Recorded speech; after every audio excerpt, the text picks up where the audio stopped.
basic arm swing for double pole and the skating motions is exactly the same as it is for classic, except instead of having your arms go opposite, the arms swing together. But the swing itself is exactly the same. I swing my arm from the shoulder, not the elbow, and I just keep my elbow natural. It has a natural bend to it, and I swing it back and forth. When I swing it back, it might open up a little bit, but I don't lock it out, right? I just let it open up a little bit, and when I swing it forward, it tends to close a little bit, but I'm just letting it swing. If you just swing your upper arm, basically swing your elbow back and forth, your hand will naturally just open and close a little bit naturally, and just let it do that. That's what you want. The hands, again, are hip width apart. So you have your hands here, you bring them straight up. This is how wide you want your hands to be. So when they swing straight up and straight back, just like that. If you have them too close, you end up doing that, which is just not very effective.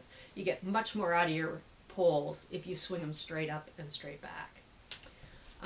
When you're double poling and skating, you also crunch with the arm swing. If you don't crunch and you just use your arms like this, you're not going to get much out of your poles. Your abs are really big, strong muscles, and you need to use them to get much out of your poles. So when I'm going to start my poling motion, I always start it with a crunch. And you notice that my arms do not move relative to my body when I start the crunch, right? So I crunch, and then my arms come through, and they naturally swing back, and then I come up again. So it's like this.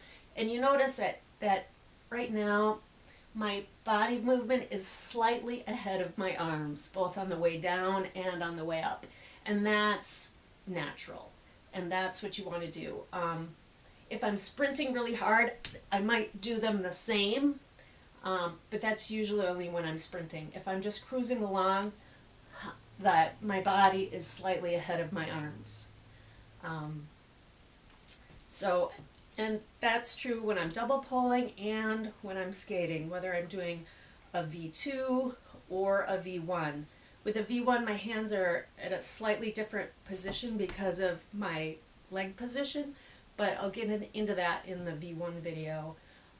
But generally speaking, yep, same natural arm swing, just like in classic, just like double pole skating, it's all the same.